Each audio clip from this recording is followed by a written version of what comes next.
She looked me in the eye and then proceeded to cry and told me that there's no need for the jury's reply. She said, yeah, only God can judge me. She told me only God can judge me. She looked me in the eye and proceeded to cry and told me that there's no need for the jury's reply. She said,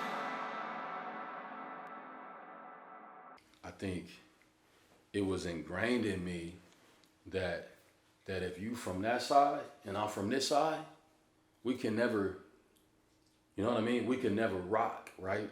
I think also it's affected me in that, like, even when I had changed my life and I got out and I thought that certain family members, or, you know, I had family members, you know, saying things like, you know, he's only acting this way because he on parole. Talking down on you. Man, 100. And so, but now I'm off parole. I've been off parole. Yeah.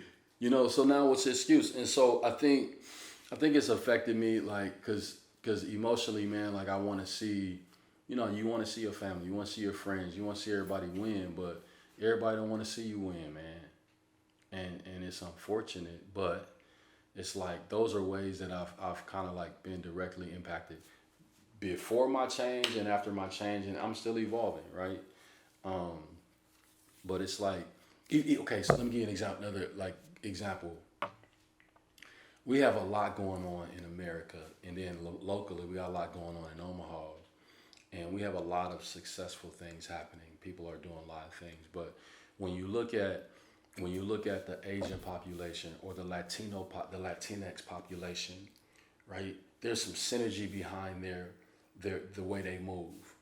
They come over here whether they swim or boat, but whatever, and however they get here, they listen. Watch this. They say, okay, we're gonna get a house.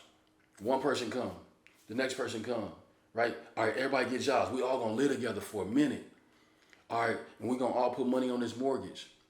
We're gonna all get jobs. One of us gonna start a business, but then all of us gonna work there, right? And then all of a sudden they got an empire. Man. They build a whole neighborhood. Then they go buy the next house, and then they say, okay, let's have more kids. Woo, woo, woo. Now the kids are going to places like Harvard or Yale or Princeton, right? And then after that, then they'll come back home, and then they'll run for office. And then when they run for office, they get to city council, and then they go from city council, they go to mayor or senator or governor, and now the whole political, they got influence. You know what I'm saying? Now they have influence. But us, right? Like, one person become, you know, in a political whatever, and it's like we don't support them, or we don't like their policy, or maybe one person starts something over here, but we don't support it, and there's no synergy and collaboration, right? And so not a wonder, statistically, when we look at disposable income, right? So black people statistically with disposable income, if my disposable income is, say I got $12, right?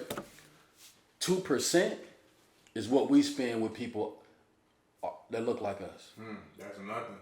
2%. Yeah.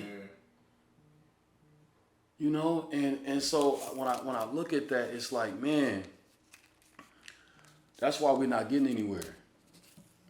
Because we're not spending with each other. We're not building with each other. We're not collaborating with each other. We just hate each other. Getting by. Only God can judge me. She told me only God can judge me.